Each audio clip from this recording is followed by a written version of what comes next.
You're listening to Crashes, Claims, and Clarity, hosted by Darrell Burrow, a Georgia-based personal injury attorney with over 30 years of experience and founder of Burrow and Associates. With a background in both legal strategy and compassionate client care, Darrell has helped over 10,000 individuals and families navigate life after injury. Guided by his Christian faith and a deep sense of justice, he brings expert insight, personal stories, and powerful interviews to every episode. If you're looking for truth, support, and clarity in the aftermath of an accident, this is your place. This is Crashes, Claims, and Clarity. Well, hello, everyone, and welcome to another episode of Crashes, Claims, and Clarity. I'm your host, Darrell Burrow, the founder and owner of the law firm of Burrow and Associates. We are headquartered right here in Duluth, Georgia, in Gwinnett County. And today I am honored to be joined by Dr. John Webster of Roswell Health and Injury Centers, located in Alpharetta, Georgia, just up the road from us mileage-wise, but it takes about 45 minutes of driving distance to get there. Dr. Webster has been practicing chiropractic care for more than 40 years.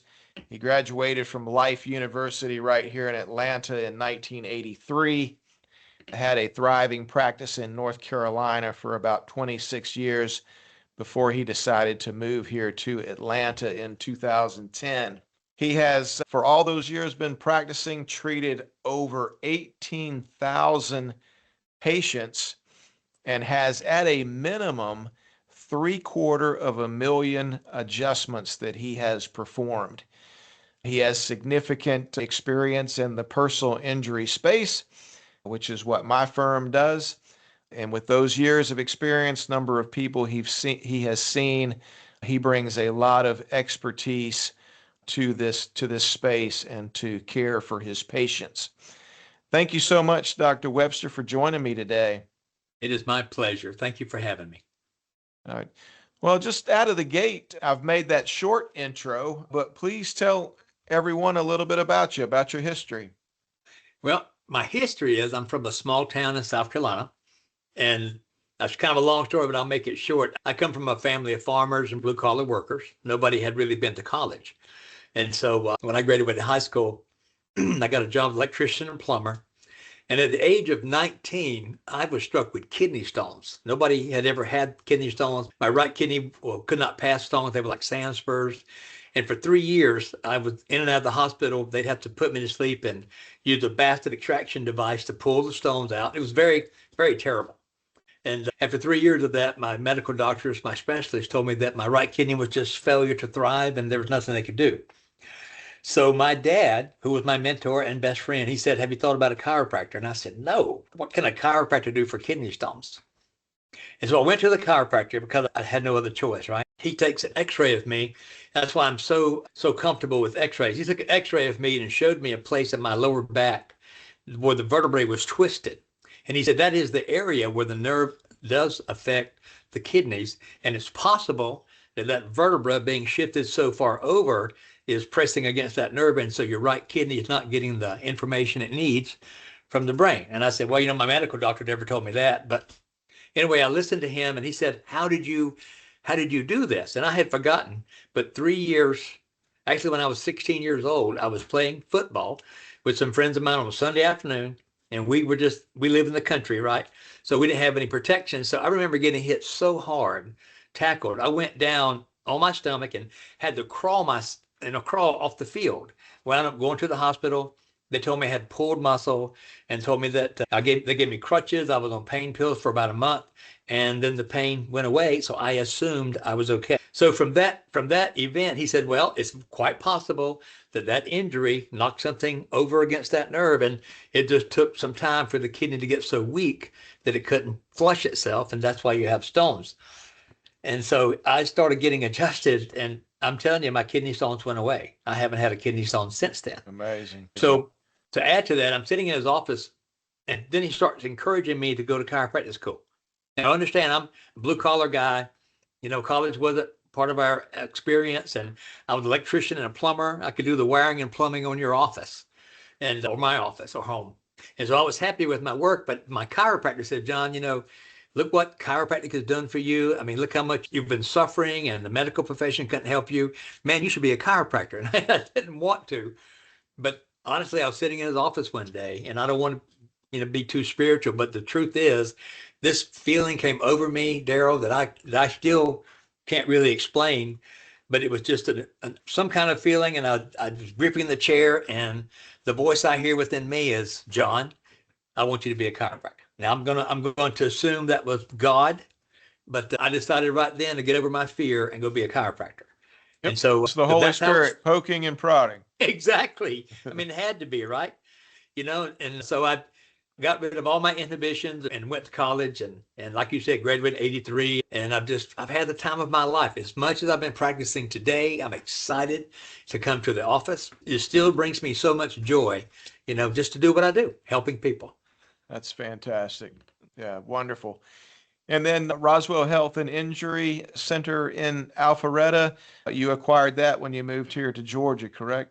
Yes, sir. It was a practice already established. And so we sold ours in North Carolina, moved this way.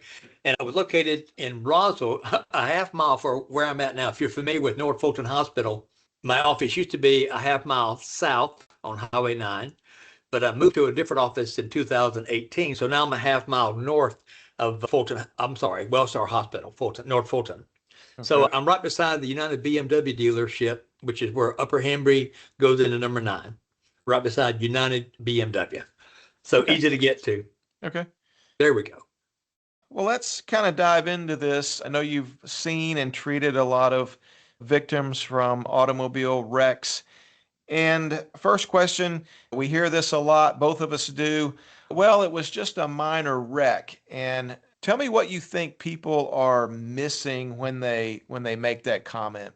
A lot, I'm sure you know this, but years ago, the insurance companies lobbied Congress and said, hey, you need to make the automobile makers come up with some kind of bumper system so that there's not so much damage to the car. And it was a lobbying thing. So they come up with these bumpers and all this plastic that covers up. And the average vehicle today can withstand 15-mile-an-hour impact and not really show much damage. So I've been in the witness stand, when the defense attorney puts up a big picture of the back end of a car and there's a scratch on the bumper, and he tries to belittle everything. So there's no crash here, doctor. How could you say this person got hurt? But the truth of the matter is, people do get hurt. Your body, the body inside the car, is the one that absorbs all that G-force. I was on the witness stand one day with the defense attorney, and he was being, very aggressive. And he said, I just don't see how that can happen. I said, well, okay, let's put you in the middle of a football field, and you're standing there just looking around, have no idea what's happening. And we'll put a 350-pound, fully dressed linebacker, and he can run into you from behind at 15 miles an hour. Do you think that will cause you any damage? Then of course, no further questions. But really, cars are built today. And so I have a couple of body shops that I refer to. If somebody comes in and they look like the car maybe didn't get that much damage, I'll say, well, take it to this guy down here, and he'll peel off a few layers. If you pull off several layers of the body and get underneath, you'll find chassis that are bent or warped or other damage. And most people don't look that deep. So you need to understand that cars are built to withstand huge amounts of impact and show minimal damage. I have some hours of accident reconstruction, and you know what that is. Wow. Where people actually, I can't believe the public does this, but people will actually sit in a car and allow another car to hit them, and it'll be high-speed videoed, and people would be shocked to know what their body went through. I mean, I'm like, you've heard it like I have. A patient came in recently who was the driver. He got rear-ended, and his glasses were in the back window of his car. Wow. And so it's just shocking how much the body. So I don't look at the damage to the car and determine if that person got hurt or not. I'm going to do my due diligence and valuation, and then I'm going to recommend that person go to a body shop that might just, do a better job. A lot of these body shops have contracts with different insurance companies, and they'll just do the bare minimum.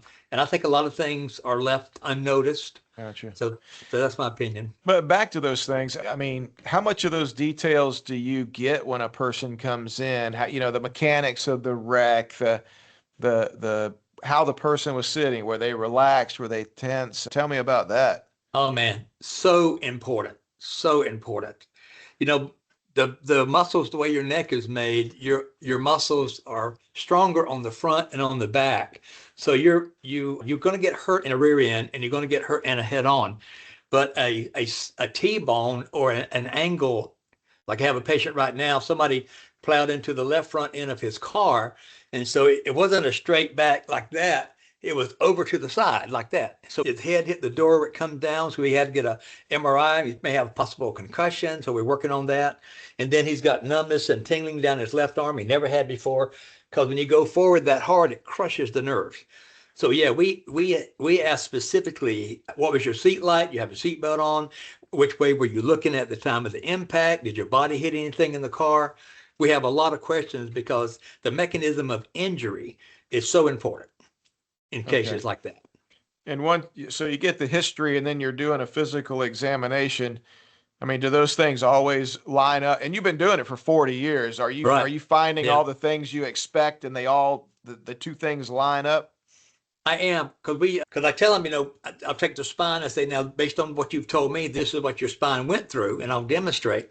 And so I'll start with a good history, and I'll talk a lot about anxiety, depression, memory, because I think honestly, Darrell, we're missing a lot of people who have brain concussions. And I'll just talk about that for a second. But your brain is like 3 pounds of cooked spaghetti, and it sits inside of your skull. And your inside of your skull is not always smooth. But if you get hit really hard, your brain is sloshed against the front of the inside of your head, and then it bounces off the headrest, and it can cause bruising because you got the meninges and the blood vessels in there. So I do a good history on anything that could be concussion related. And then we get into range of motion. If somebody's been injured, they're going to have limited movement, and I'm going to watch their eyes and watch how their body responds. And we have malingering tests or simulation tests built in to my physical exam. So I have ways of finding out if the patient is malingering or not. And there's been a few over the years, and I've referred them out. Tell us what that is. Well, somebody who comes in and tries to pretend that they're hurt really bad, but they're not. They're just there to try to make a case so that they can somehow use the system. And that would be where they've told you about the mechanics of the wreck. They've given you a history, but then your physical examination of their body, those two things don't line up. Right. Okay. Exactly. And so I'll ask some different questions, and I'll come back around to different tests and stuff. And so we try to make sure that everybody's on the up and up. But if it does make sense, we'll find out in the range of motion. They'll be very limited. And then we do muscle testing with grip strength and leg strength. And if you have nerve damage in the neck area, it will affect whatever that nerve supplies. And so we do dermatome testing, like the sensation of your arms. Like if I got him, like the gentleman I described, at the oblique angle, he has lost some of the sensation here compared to this, and we always document that. And then he's lost grip strength because the strength of your muscles comes from the nerves in your spine. Anybody knows that. So we do that, and then we talk about just every other function that they've been going on, how they're sleeping. We talk about your daily activities. What is it that you do during the day? What makes you better? What makes you worse? Or of course, who have you been to see, and what did they do for you, and was that effective for you? And who else did you go see? And then we really dig into the history. And I'll tell them up front, I said, I'm going to ask you about any previous accidents, falls, or injuries, and you need to tell me so that it can be in the record. I said, if you keep things from me, because if this case goes into discovery, they can go back into your history for like 10 years. And if you don't tell me something that happened to you that could be contributing to what you're saying today, then that's going to make you look bad.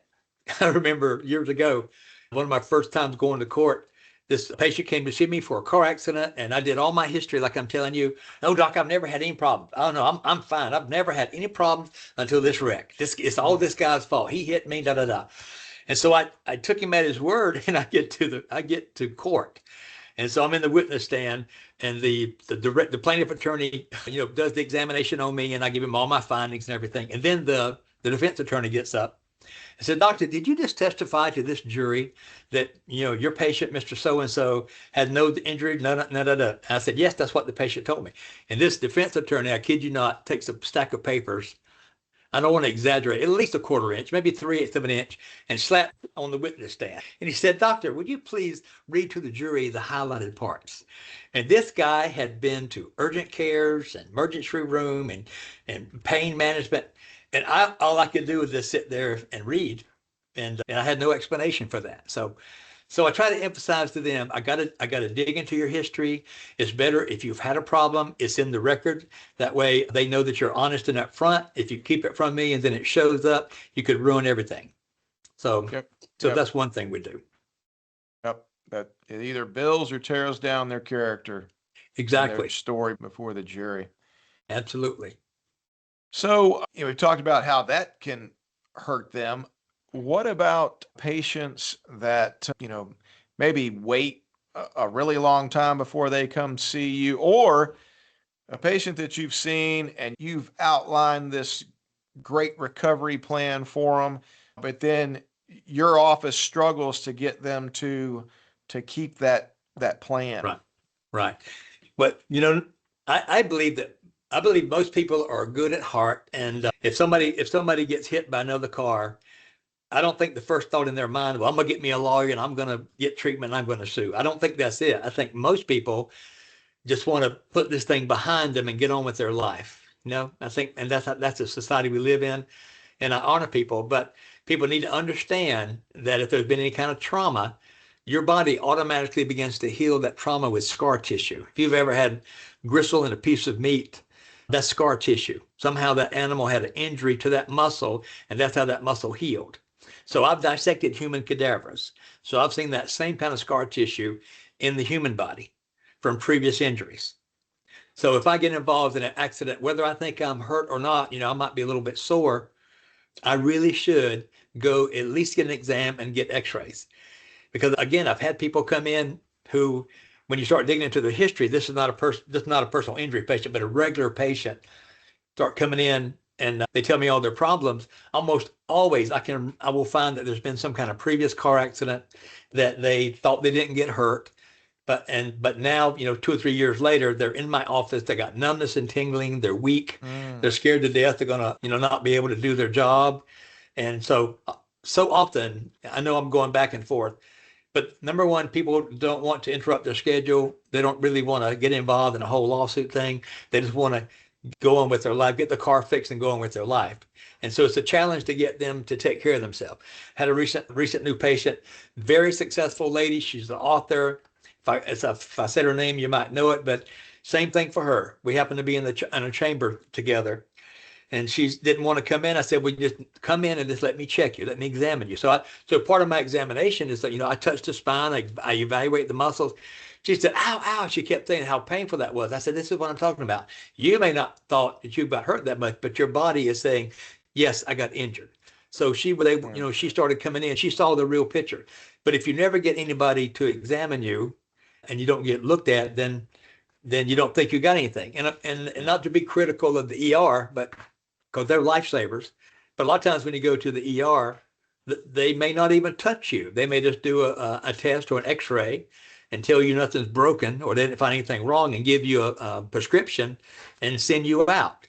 And so you'll take the medicine and you'll feel better for a while. Then you get tired of taking the medicine.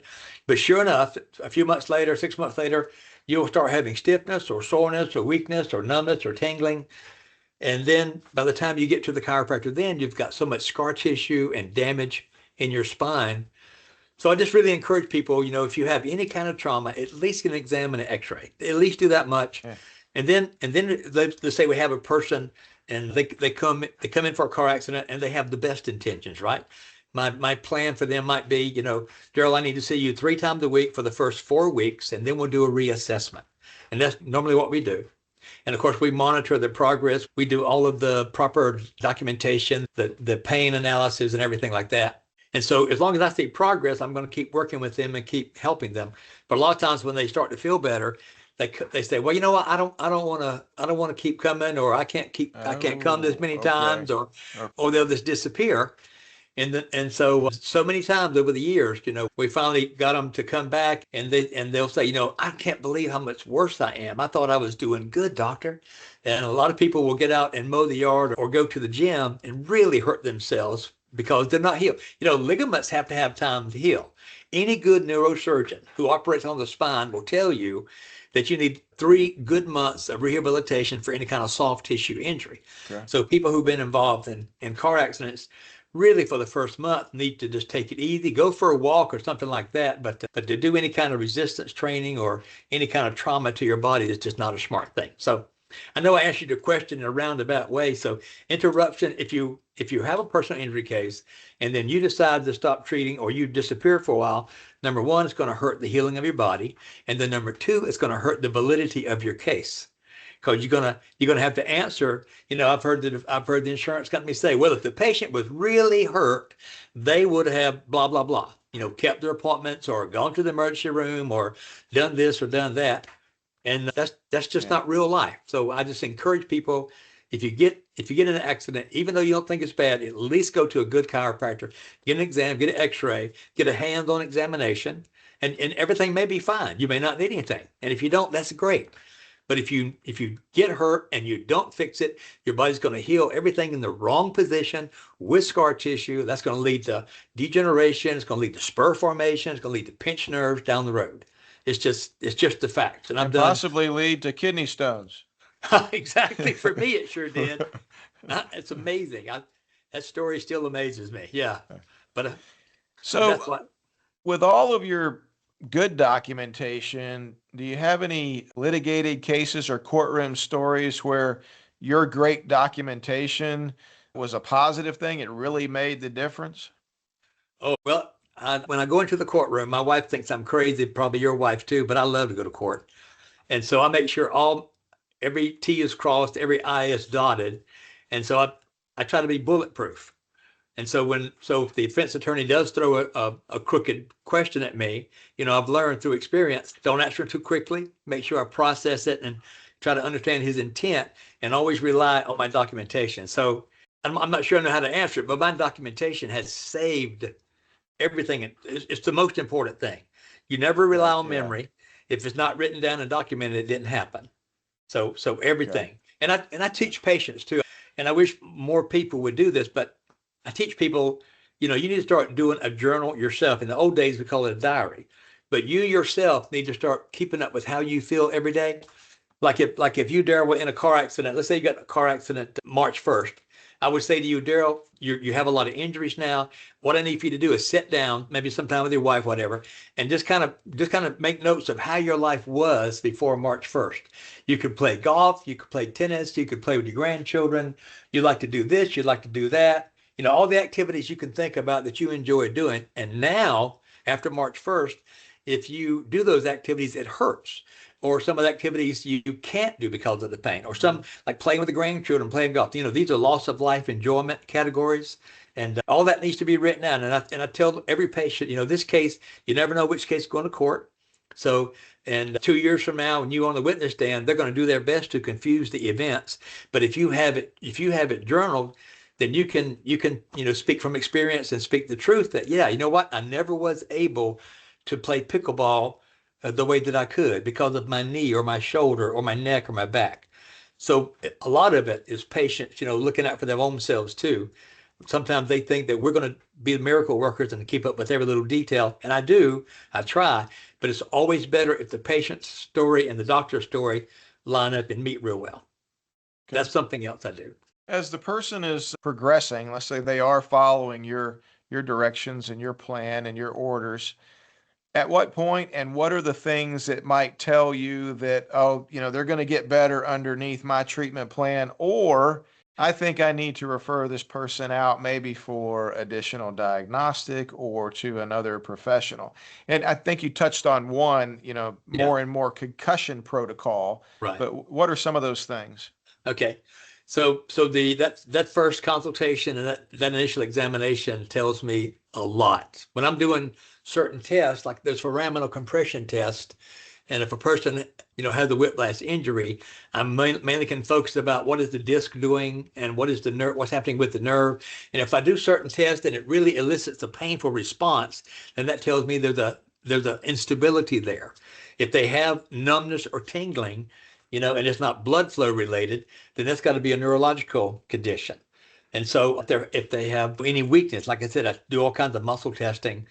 So there's certain signs that I look for, and if it looks significant, I'm going to go ahead and order a soft tissue. I'm going to order an MRI. I have ordered MRIs the day they came in, and then I waited until their first exam to order it to see if the symptoms were going to get better or not. I have several orthopedic doctors, pain doctors that you would probably recognize that I use for second opinions, and I refer down to them, and we have a lot of trust, and they refer to me. So I'm just, I'm not going to miss anything if I can help it. I've had very few cases that were just chiropractic only. Almost all of them, I've wanted to get a second opinion from a medical doctor. And I tell the patients, I said, when it comes to chiropractic, I'm going to be the best chiropractor I can be for you, but my knowledge is chiropractic, and you need a good medical doctor who understands injuries like this, who understands how to document and, testify if he needs to. So I want you to go see Dr. So-and-so. He's going to treat you medically, and he's going to document your injury from a medical professional. And then, so if he's going to do that, I'm going to do this, and then we'll work together for your benefit. So almost always I will either get a soft tissue MRI, or I will refer to a medical doctor for second opinion and co-treatment.